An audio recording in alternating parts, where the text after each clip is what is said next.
Buenos días, amada iglesia. Dios les bendiga en un domingo más.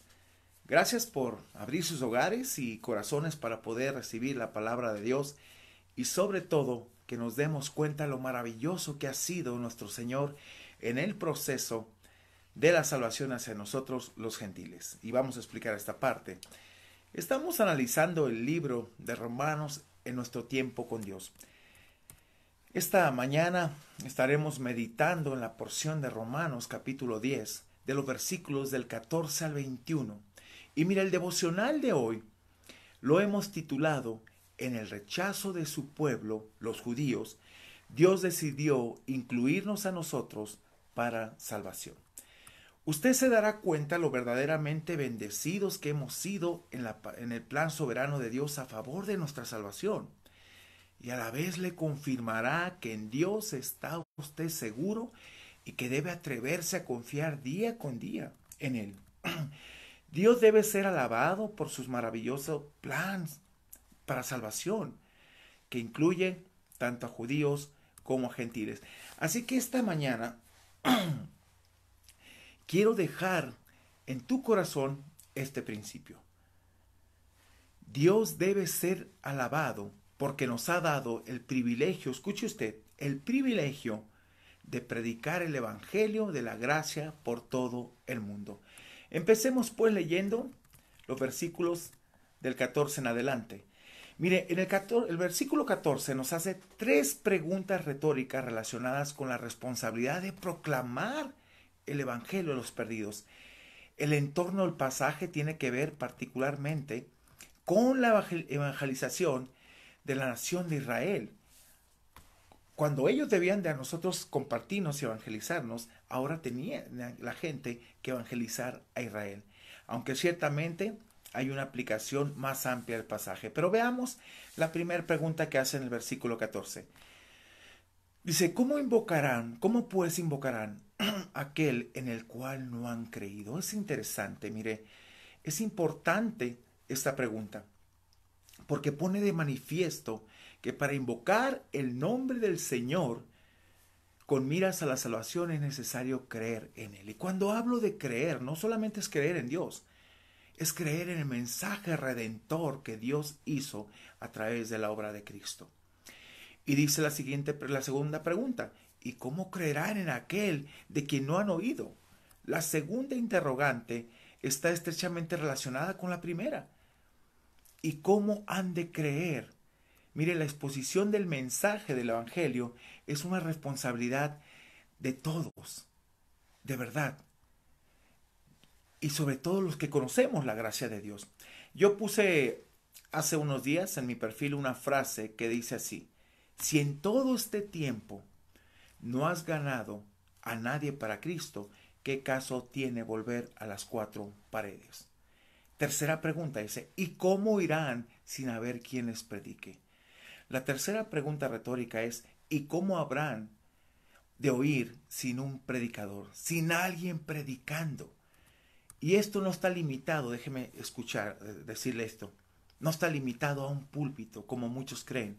O a veces decimos, es que no es mi don, pastor. Eso no es cuestión de don. Esto es un mandato. Y todos tenemos que hacerlo.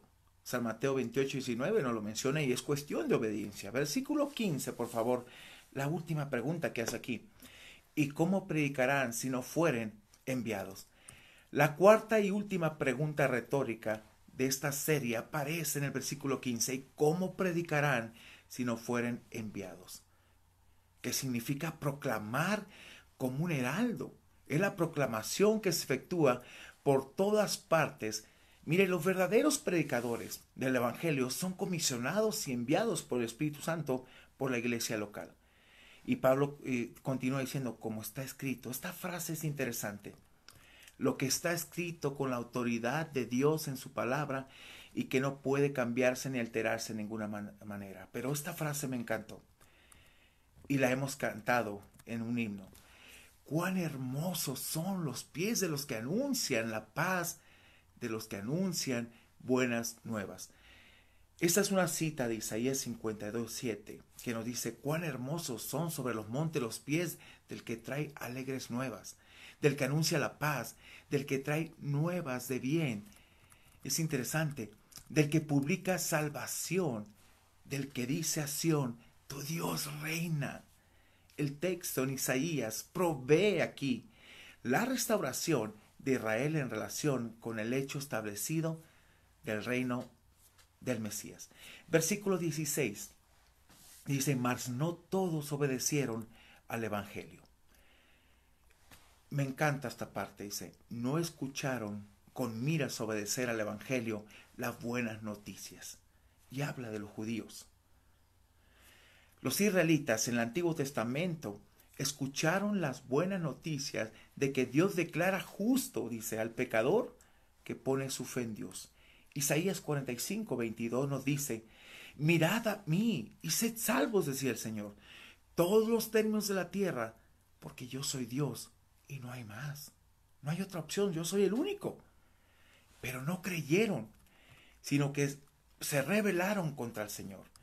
Mire, el hecho de que Pablo dice que no todos, significa que algunos sí obedecieron y esos fueron salvos por la gracia de Dios. La obediencia que Dios exige es creer en Él, en la obra redentora. Y Pablo termina esta frase en el versículo: pues Isaías dice: Señor, ¿quién ha creído a nuestro mensaje, a nuestro anuncio? El texto griego dice: porque Isaías dice: Señor, ¿quién creyó nuestro mensaje? El énfasis de dicho vocablo parece ser del de la cosa oída y no el proceso de oír. Versículo 17. Mire, Pablo aclara con esta frase: así que la fe es por el oír y el oír por la palabra de Dios. La expresión así que señala una conclusión o resumen. Lo que Pablo dice a continuación es muy importante. Mire, la fe es producto del mensaje y el mensaje es a través de la palabra de Dios. Así que el oír no se refiere a la acción o acto de oír, sino al contenido de lo que se oye. El contenido del Evangelio es el instrumento que provoca la fe en el corazón del oyente, y que es la palabra viva. Versículo 18 dice esta frase: pero digo. Esta expresión, pero digo, equivale a pero pregunto, decía Pablo. Pablo aquí anticipa la objeción de un interlocutor que pudiera objetar que Israel no ha tenido una oportunidad adecuada de oír el mensaje de salvación. Pero inmediatamente Pablo hace una pregunta: ¿no han oído? Esta pregunta está formulada de modo que espera una respuesta negativa. Pablo desea enfatizar el hecho de que los judíos, escuche esto, han oído el mensaje de la gracia de Dios en Cristo, pero lo rechazaron.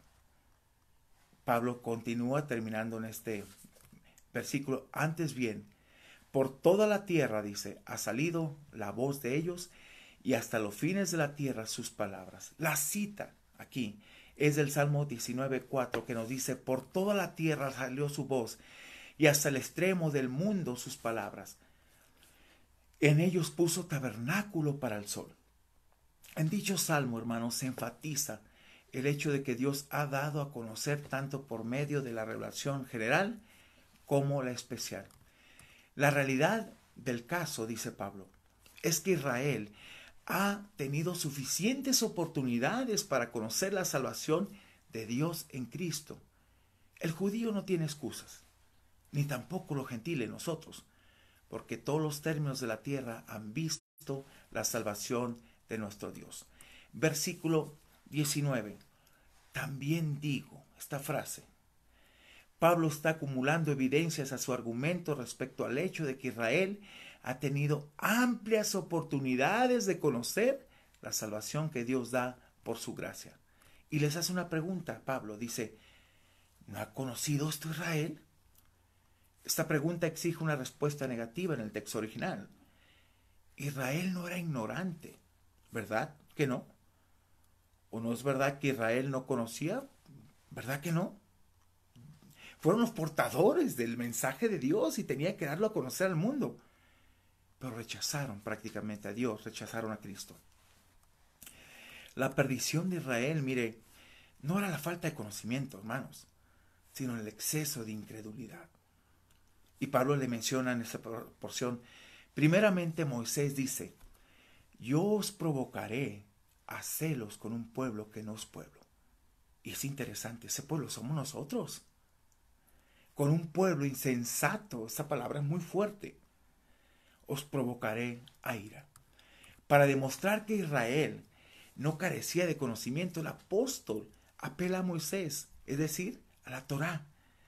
Y cita Deuteronomio 32:21. Mire, la nación provocó a Dios adorando a los ídolos. Dios a su vez lo provocó a celos con un pueblo que no es pueblo, o sea, nosotros. Nosotros, mis hermanos. Dios aquí es donde nos incluye. Y somos, la verdad, incluidos de tal manera que ya no somos ignorantes, pues Dios también se nos mostró por medio de la revelación general de lo que vemos y en la persona de Cristo, en su sacrificio. Así que no tenemos excusa ahora de no creer en la salvación tan grande que Dios nos ofrece. Versículo 20. Pablo cita esta porción.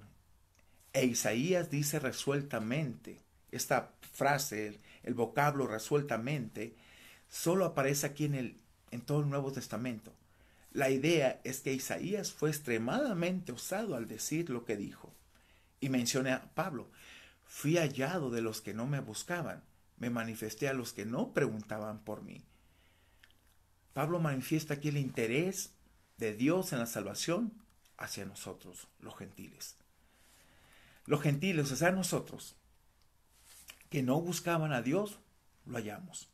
Los gentiles que no preguntaron por Dios tuvieron la bendición de recibir la revelación de su gracia. Mire, Isaías tuvo que ser extremadamente osado en esta parte para confrontar a sus compatriotas con esta gran verdad que les chocó recibirla, pero Dios lo había determinado.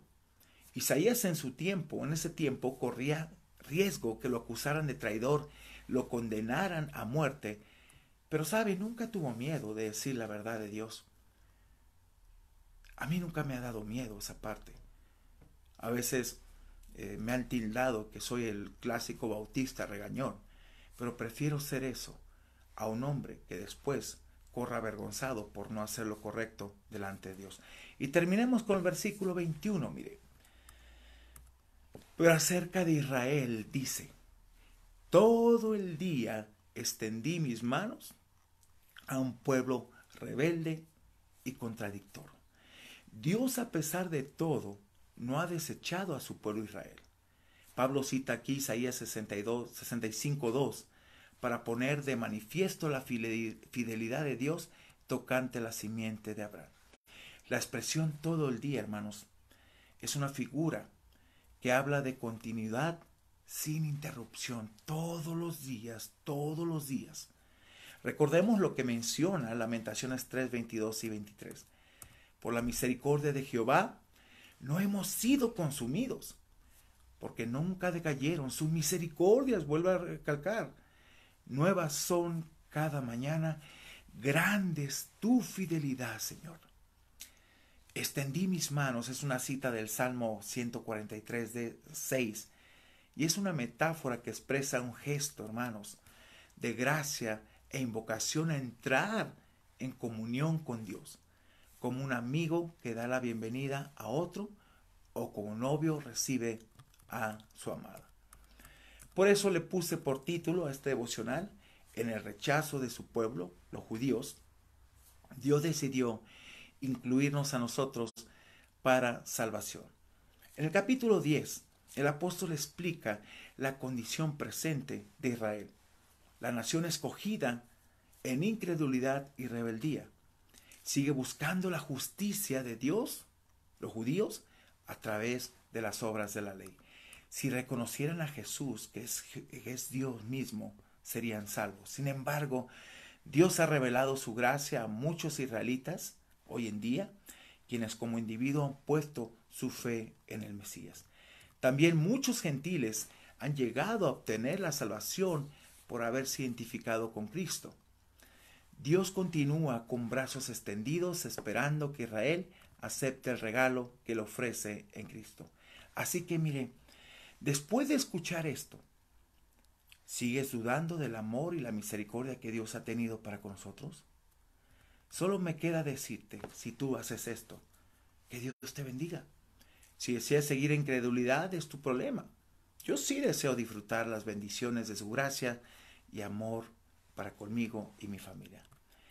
En Dios estamos seguros, mire, su soberana voluntad ya fue revelada a nosotros y debemos agradecer y vivir plenos en Él. Déjeme decirle algo, agradezco a Dios por cada oportunidad que me ha dado de compartir el Evangelio y ver cómo Él ha preparado corazones, los corazones de estas personas para salvación. Tal vez no he estado muy expuesto tanto en las predicaciones, pero sabe, he hecho más desde abajo que desde un púlpito. He usado más mi don de evangelismo desde casa y eso me llena enormemente. Dios me ha permitido tocar corazones y traer a mucha gente al conocimiento de Cristo y le agradezco a eso. Así que déjame dejarte 2 preguntas y por favor piensa en ellas. La primera, ¿cómo vivirás de aquí en adelante después de saber estas verdades a la luz de la Biblia? La segunda, ¿desaprovecharás esta gran oportunidad de compartir el Evangelio al que lo necesita? Déjame decirte que yo no. Quiero hacerlo. Es uno de mis dones que Dios me ha dado y me encanta. Me encanta que la gente conozca a Cristo, porque de gracia recibí, de gracia doy. Así que, en base a estas 2 preguntas, déjame orar por ti, iglesia amada. Padre, gracias te doy por la bendición tan grande de poder reconocer que fuimos alcanzados por tu gracia, tu misericordia y tu bondad. Eres nuestro Dios. Nos pusiste en celo con un pueblo que tuvo la oportunidad de darte la honra y la gloria, sin embargo se rebeló contra ti y no creyó. Gracias por la oportunidad que nos diste de entrar en tu plan soberano de salvación. Y ahora como gentiles, Señor, poder proclamar ese evangelio, como Pablo lo hizo, el ministerio a los gentiles, que al principio no lo entendían ni él ni Pedro, pero sin embargo lo hizo por amor a ti. Gracias, porque tú no haces excepción de personas y nos incluyes en tu plan soberano, como incluiste a tu iglesia. Como dice Gálatas, que la de los 2 pueblos hiciste uno en ti. Te bendecimos y te agradecemos por todo ello, en el nombre de Jesús. Bien, déjeme darle rápidamente unos anuncios. Este mes estará nuestro hermano Edgar Ceres en atención 24/7. Si usted necesita apoyo en cualquier situación, su teléfono es 22 27 15 83 67. Si usted desea compartir sus peticiones de oración en la página de Torre, encontrará una sección de peticiones. Por favor, háganoslas saber. Recuerde que no somos omniscientes y queremos orar por ti. Por favor, esté pendiente a la información que se dará de cuál será el protocolo para regresar a nuestras instalaciones, por favor. Dios le bendiga, hermanos, les guarde. Mire, les amamos y extrañamos enormemente y esperemos pronto poderles saludar y darles un abrazo en el Señor. Así que, amada iglesia, de verdad te amamos de corazón. Nos vemos el miércoles, si Dios nos permite, en un devocional más. Gracias, Dios te bendiga.